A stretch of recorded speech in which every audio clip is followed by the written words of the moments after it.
Mockery in chains. The escort corridor reeked of sterilizer and sweat. Harsh blue lights flickered overhead as armored Zarnai guards marched their prisoner down the central path. She was bound at the wrists and ankles, her orange jumpsuit, standard issue for high-threat inmates, marked with the number 7777 in stark black. Her name was Rhea Vortan. Her silence made them nervous. The guards, towering insectoid bipeds with glowing eyes and mandible-mounted respirators, had orders to treat her like a joke. Warden Corlax insisted on it. He wanted her humiliated before she was broken. This the mighty human deathworlder? One guard jeered, prodding her shoulder with the butt of his rifle. Looks soft to me. Must be defective, another said, clicking his mandibles. She hasn't spoken in 3 rotations. Rhea didn't respond. She kept her eyes forward, her breathing steady. She counted her steps. She noted the turn intervals, the sound of the hydraulic door mechanisms, the vent positions. It was all data. Corlax waited in the processing chamber, seated like a warlord atop a curved steel command chair. His armor glimmered black, the gold trim framing his grotesque satisfaction. When Rhea was brought in, he smiled with wide, needle-lined jaws. Earth sends a soldier, he said mockingly, rising to approach. And we find a mute in chains. How disappointing. He gestured, and the guards forced her to kneel. She didn't resist, but her muscles coiled slightly beneath her jumpsuit. I've studied your kind, Corlax continued, circling her. Primitive, brutal, but your women, so emotional, so weak. You feel too much. That's your flaw. Still, she didn't answer. Her eyes followed him, but her jaw stayed clenched. He crouched, close enough for her to smell his chemical breath. Your people screamed like livestock when we scorch your moon colonies. I watched the feeds. Your species dies well, at least. Rhea blinked slowly. Then she smiled. Corlax paused. A single beep echoed from the command panel. Cell block prepared, an automated voice announced. Corlax stood abruptly and turned. Get her out of my sight. The cell was a cube of metal and malice. No bed, no light, just a ceiling panel that dripped condensation and a small drain in the floor, designed to break prisoners over time. Rhea stood in the center, staring at the wall, unmoving. She didn't need comfort. She didn't need sleep. She needed patience. They didn't know what she was. Project Titan had been Black Ops Earth Science, the last desperate effort before the Empire overwhelmed the Sol system. Genetically enhanced soldiers, born and bred on Earth's harshest environments, trained in every survival and combat doctrine. She had watched her unit die. Then she had let herself be captured. This wasn't surrender. This was infiltration. Outside the cell, guards laughed. She's crying, one said. I told you, fragile. Inside, Rhea was doing push-ups one-handed. Slow, methodical. Her lips moved as she recited oxygen cycling techniques from Titan Moon Base survival protocols. She rotated through stress training drills in her mind. She reviewed every layout she'd glimpsed since capture. She counted every second, stored every insult, every taunt, every arrogant word. On the 5th cycle, she was moved to the mess hall. The alien prisoners parted as she was shoved inside. They knew the human was considered a special prisoner. Some assumed she was dangerous. Others thought she was a freak, a failed weapon left to rot. Corlax arrived again, flanked by guards, and made a show of it. He pointed at her with his claws. Watch, everyone. This is what becomes of Earth's champions. Guards forced her to kneel once more. Rhea looked up at the gathered aliens. The room was quiet. Even the guards watched closely, waiting for a reaction. She gave him nothing. Corlax scoffed. So much for your deathworld pride. The guards laughed. The prisoners said nothing. As Corlax turned to leave, Rhea raised her head. She spoke for the first time. Thank you, she said softly. Corlax paused at the door. For what? Rhea's voice was calm, but her eyes gleamed. For showing me exactly who needs to die first. The warden froze. The guards tensed. And Rhea smiled again, this time with teeth. The cell door incident. The dim red glow of night cycle pulsed in the corridor. Cameras blinked in standby mode. Routine maintenance on the surveillance systems, a window Rhea had memorized since her first night. Her cell was silent. To the guards, she was asleep. But in the darkness, Rhea stood barefoot in the center, eyes shut, muscles vibrating with coiled restraint. The last cycle's humiliation had been the final push she needed. The final insult to silence the last shred of hesitation. The Galactic Empire had broken many species, but they had never truly understood humanity, never understood what made them dangerous. It wasn't technology. It wasn't numbers. It was will, and Rhea was no longer chained. Outside her cell, two guards leaned against the bulkhead board. Their conversation echoed faintly. "Can't believe the warden still wastes time on that human. She's just a political trophy now. Earth's gone. What's left to fight for?" A pause. Then the first one snorted, "Let her rot. Or scream herself mad. Same end." Inside, Rhea opened her eyes.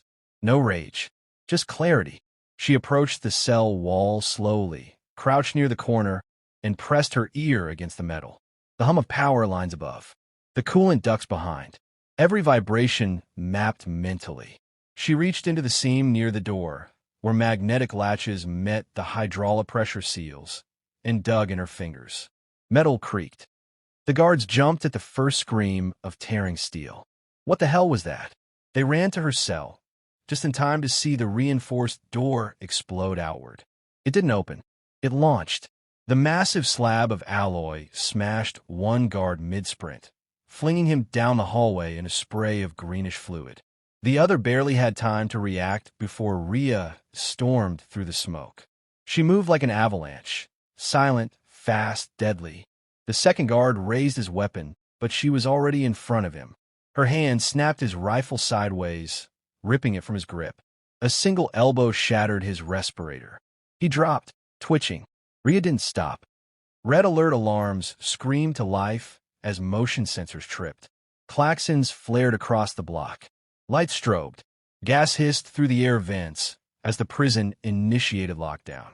She sprinted down the main corridor barefoot, carrying the broken cell door as a makeshift shield. Plasma bolts rained down from auto turrets ahead, each one splashing harmlessly against the slab. Behind her, prisoners shouted in confusion and awe. Guards flooded into the corridor with rifles raised. "There! Stop her!" They opened fire. Bolts lit the hallway with blazing blue energy. Rhea charged straight through. She rammed the metal door into the first wave, crushing two Zarnai soldiers against the wall with a sickening crunch. Her follow-through sent the plate spinning like a discus into the rest. Then came hand-to-hand. A plasma blade slashed toward her. She caught the attacker's wrist mid-swing, twisted, and broke it backwards. Another came at her from the side. She ducked low, swept his legs, and drove her knee into his throat as he hit the ground. Her hands burned. Her ribs throbbed, but her blood pumped hot with fury and precision. This was what she was made for. Down in central control, Warden Corlax stared at the surveillance feeds in disbelief.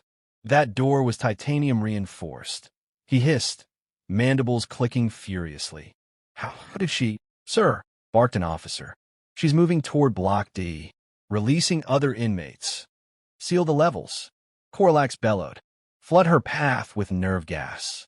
I want that human dead now." But it was already too late. Rhea reached Block D and found the override panel.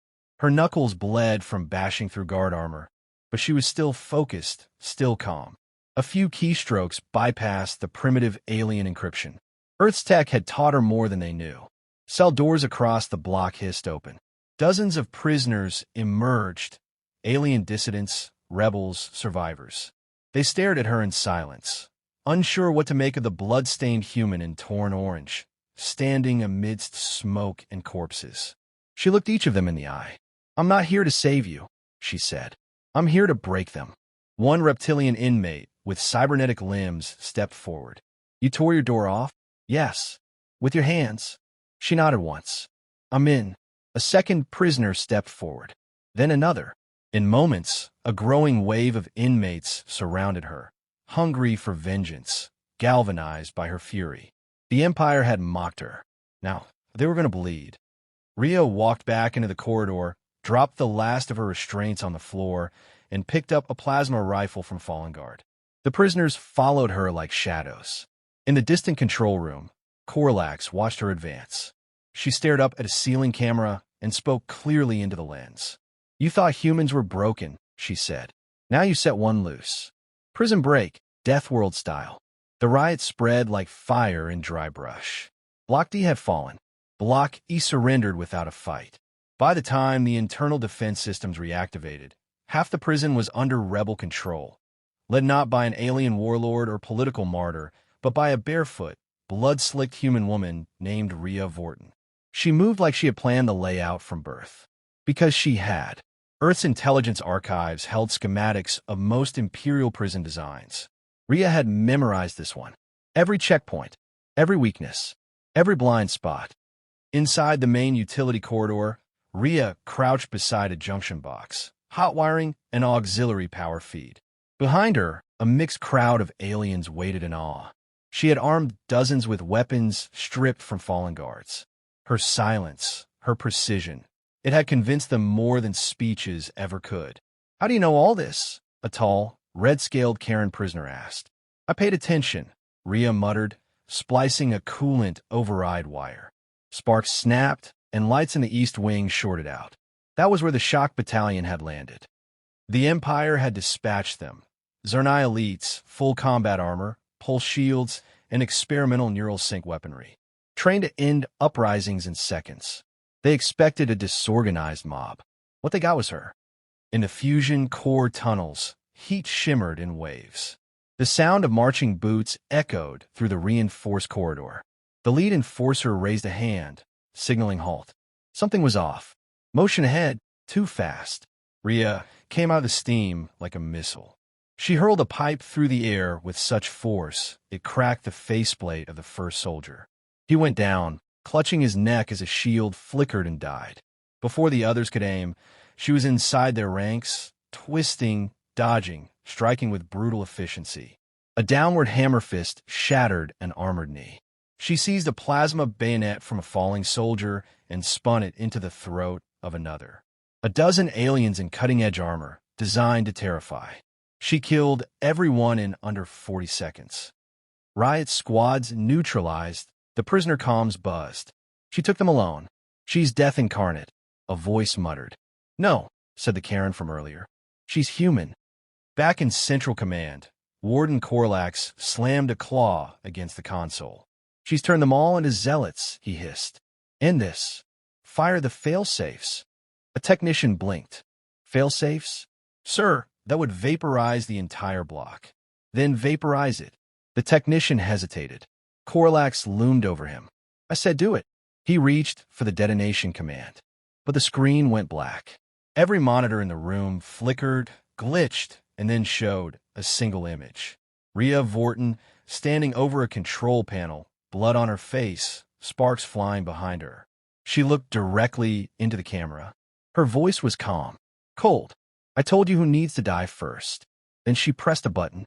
The internal prison broadcast hijacked the entire network.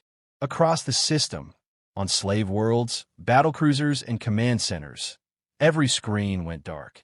And then her face appeared. No music, no theatrics, just a bruised, battle-worn woman with fire in her eyes. "To the Galactic Empire, you thought we were weak because we grieve, because we mourn, because we feel. But those aren't our weaknesses. They're what make us dangerous. You destroyed our cities, burned our colonies, mocked our dead. Now you'll learn what happens when the ones left behind stop waiting for justice. I was your prisoner. Now I'm your reckoning." Corlax screamed orders, but the broadcast couldn't be stopped. Rhea ended it with one sentence. "I'm not alone anymore." With internal systems compromised, Orbital Command began emergency preparations. A fleet battleship moved into position. Its orders: erase the prison from orbit. No survivors. Corlax saw the alert in horror. "Wait, what? That's Imperial property. I'm still here." No one answered. Rhea already knew the strike was coming. She reached the prison's navigation core, where the AI still controlled orbital stabilizers. She rerouted the thrusters. Then she smiled. From space, the prison station shifted. It broke free from its stable rotation and began accelerating toward the Imperial battleship in low orbit. Bridge officers aboard the Vindicator panicked. She's redirected the entire prison. It's too late. The massive superstructure, kilometers across, slammed into the battleship's underbelly, vaporizing itself and shredding the Imperial flagship in a firestorm visible from 2 systems away. Thousands of guards, the fleet's finest officers, and Warden Corlax, gone. But Rhea wasn't. An escaped dropship, stolen mid-chaos, burned low and fast through the atmosphere of a nearby moon. Inside, Rhea sat in silence, staring out the viewport as the fireball in the sky slowly faded. Around her, dozens of former prisoners looked to her like she was a god. "What now?" one asked quietly. Rhea didn't answer for a moment. Then she stood and looked at the starfield. "We spread the fire," she said. "The Empire bleeds." 1 month later, the Galactic Empire was still trying to contain the story, but it was already too late. The video of Rhea Vortan's prison break and the destruction of the Vindicator had gone viral across the outer colonies. Worlds once silent under imperial boothiels whispered her name in hidden alleys and encrypted forums. Some called her the Wardenbreaker, others the Deathworld Flame. But most knew her by the name the Empire refused to say aloud. Human. On the mining moon Kale's grave, a ghost settlement on the galactic fringe, Imperial patrols have been disappearing for 2 weeks. The locals knew why. Rhea had made it her new base of operations. Underground tunnels now held hidden armories. The airlock beacon was dark, so no reinforcements could scan the surface. Anti-orbital cannons, cobbled together from mining rigs and wreckage, were buried beneath sulfuric dust. Her revolution had begun. Corlax had not died on the Vindicator. Scarred, burned, and stripped of rank, he had clawed his way back into the Empire's favor by doing what he always did, promising vengeance. He now stood aboard a dreadnought, the tyrant's mercy, preparing for the final strike. "This time we drop her from orbit. Turn the whole moon into slag," growled his second-in-command. "No," Corlax rasped, his voice filtered through a respirator. "She dies by my hand." He wanted her corpse displayed, her skull polished and placed on his command throne, only that would erase the stain she'd burned into his name. He ordered an assault drop. They came screaming from the clouds, dropships like falling daggers, cutting into the ground with sonic booms. Hundreds of elite troopers in black armor poured out onto Kale's grave, sweeping the barren plains. No resistance, not a sound. Corlax advanced through sulfur winds with his guards close behind. He wanted to find her personally, wanted to see the terror in her eyes before he ended her.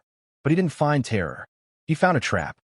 The mining tunnels collapsed behind them, isolating the first wave underground. Sniper fire rang out from ridgelines. One shot, one kill. Explosive charges lit up command outposts, disabling comms.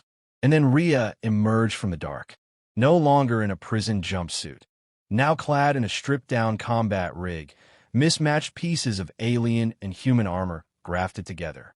Plasma scars ran down her arms. Her face was a mask of dirt, blood, and will. She didn't give a speech. She just moved.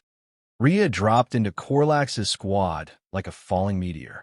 Her blade, a repurposed plasma torch, sliced through power armor like paper. She moved in perfect silence, striking with such precision it seemed choreographed. Corlax watched 3 guards die before he even turned his weapon on. He roared, charging at her with a shock baton raised. She dodged the swing and drove her fist into the side of his respirator, cracking it. He staggered, gasping for filtered air. "Still think we're weak?" she asked, voice low. He coughed, snarled. "You're just one human." She stared him down. "That's always been enough." The fight was brutal. Corlax's enhancements made him strong, but Rhea had been forged on a death world. She absorbed blows that would kill most species and gave back worse. When he tackled her into a wall, she drove her knee into his gut, then used his own weight to flip him. A quick twist snapped his weapon hand at the wrist. He shrieked. She drove a knife into the soft space beneath his ribs. "You mock my kind," she said coldly. "Now your kind will remember mine." She left him bleeding on the ground. Then she walked away. Hours later, the survivors of Corlax's force surrendered. The rest were dead. Rhea stood atop a metal outcrop near the moon's relay tower, looking at the stars. The Karen prisoner, now her second-in-command, approached. "We intercepted a message," he said. "The Empire's nervous. They've issued a new classification for you." She arched a brow. Xenolevel Omega. Threat status, planetary destabilizer. Rhea smirked. "Good. Let them worry." He nodded. "What now?" She looked at the sky. "We find every world they've enslaved. We crack open every prison. Every system that remembers Earth. They'll know we're still here. And then we make the Empire bleed." The galaxy had laughed when Earth fell. Now it was trembling, because one human woman, beaten, bound, and mocked, had torn off her cell door and started a war. And she was just getting started.